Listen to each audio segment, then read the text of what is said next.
And praise be Jesus and Mary, now and forever. In our reflection today, we're going to continue with our counsels for a healthy and a holy spirituality. Our last counsel dealt with the importance of rules and how good rules literally regulate our life, how they help us to live in right relationship with God, with ourselves, and with others. The eighth counsel that we're offered today is, as much as possible, to focus on the good.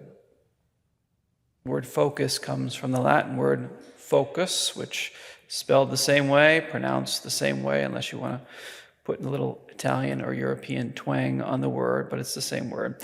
And the Latin word means hearth or fireplace. So what would have been the center of someone's home. What you focus on is what you center your heart and your life on, essentially. The psalmist in Psalm 4, verse 6 says, "There are many who say, 'Oh, that we might see some good. Lift up the light of your countenance upon us, O Lord.'" So when we say focus on the good, what are we essentially saying? We're saying focus on God. Center your life on Him. Focus on the supreme good. St. Paul says in 2 Corinthians 4:18 that we, quote, "fix our eyes not on what is seen, but on what is unseen. Since what is seen is transient, it's temporary, but what is unseen is eternal," he says. The Greek philosopher Plato called the good with a capital G the highest form in the place beyond the visible sky, or the hyper-Uranian realm is what he called it. It was kind of his understanding of heaven. The good, Plato said, is the source of all reality, all truth, all knowledge, all beauty, all justice, all goodness. He said that just like the sun gives us light and allows our eyes to see, so too the good gives us truth, allowing our minds to see and understand reality. Without the good, you really can't know anything. That was Plato's conclusion. And what does St. John say about the Word with a capital W, second person of the Blessed Trinity? He says, "In him was life, and the life was the light of men. He is the true light that enlightens every man." John 1, verses 4 and 9. So said in another way, focus on the good means focus on Jesus Christ. Focus on the light of the world, as Jesus calls himself in John 8:12, the invisible light made visible in Jesus of Nazareth. You can walk on water, you can do the impossible when you focus on Jesus, as St. Peter experienced in Matthew 14. You can literally walk on water. When Peter was walking on the Sea of Galilee, but then he took his eye off of Jesus, what happened to him? He began to sink. When we take our eye off of Jesus, when we focus excessively on other things or other cares or concerns or the world news or the church news or what's wrong or what's not good, we sink spiritually.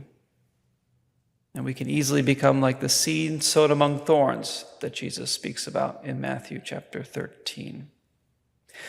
Instead of sinking, our Lord wants us to stay afloat in the storms of life.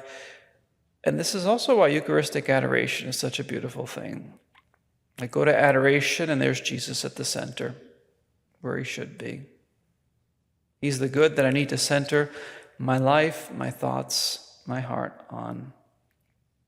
And yes, you can train your mind and your heart in this way. You can cultivate habits of directing your mind towards what is good. What you love in life, what you focus on in life, that's actually what's going to transform you. As one person said, we become what we love, and who we love shapes what we become. The more you love something, the more you'll pursue it, and the more it will define you. So loving the good doesn't just orient us towards God, it transforms us into his likeness. Which is why St. Paul says in Philippians 4:8, he says, whatever is true, whatever is honorable, whatever is just, whatever is pure, whatever is lovely, whatever is commendable, if there's any excellence, if there's anything worthy of praise, he says, think on these things, or think about these things. St. Paul most likely wrote that when he was in prison, by the way. The more you become like Jesus in your thoughts, your desires, your words, your choices, your actions, your reactions, the more you will also become a tremendous blessing to others. It's actually the greatest compliment someone can give you when they say, when I think of you, I think of Jesus. It's so easy, it's so natural, if you will, for fallen humanity to focus on what is wrong. I've heard a counselor say that for every negative affirmation or every hurt we receive, we need about 16 positive affirmations to balance out the scales. It's quite lopsided when you think about it, right? So much easier for us to dwell on the negative or dwell on the hurts or dwell on what's wrong. But we need to ask our Lord and our Lady to help us change that. Every day we should pray, Lord, help me to focus on you. Blessed Mother, help me to keep my eyes and my heart fixed on you and fixed on Jesus. Pray about the bad and the hurts, and pray for those who've hurt us, and pray about the wrongs, but strive to focus on the good. And if with our thoughts we're aiming at that, that'll be a big help for our emotions too, because our emotions are directly connected with our thinking. So when our mind is thinking about what's good or virtuous, our emotions will be more stable. Whereas if we're constantly thinking about things that are upsetting or depressing or negative, our emotions will be more in turmoil. And life will just be all that much more difficult on top of that. I think it's one of the tricks of the devil that he gets us to focus on what's wrong or what we perceive to be wrong. Because again, that easily puts us in turmoil, fosters anger and bitterness, it can foster despair, it can foster a critical, cynical spirit, not a charitable, merciful spirit. This is also where sin-centered or fear-based or rules-centered spiritualities can come into play, because they're more consonant, they're more in tuned to focusing on what's wrong. A grace-based, grace-centered spirituality focuses on the good because it focuses on God's hand and his plan and his activity, not the evil plans or the evil hands of others. A great example of this in the Old Testament, found in the patriarch Joseph, who was the envy of his brothers. He was their lightning rod. He was sold into slavery, blamed for crimes he didn't commit, imprisoned, forgotten. But in the end, he reconciled with his brothers. And he said to them, "You meant evil against me, but God meant it for good, to bring it about that many people should be kept alive as they are today." Genesis 50, verse 20. You meant it for evil, but God meant it for good. It's a very powerful verse for us to take to heart as well, regarding all the wrongs that we've received in our life from the hands of others. God's children will sing those words in paradise. They meant it for evil, but God meant it for good. And it fits very much with what St. Paul says in Romans 8:28.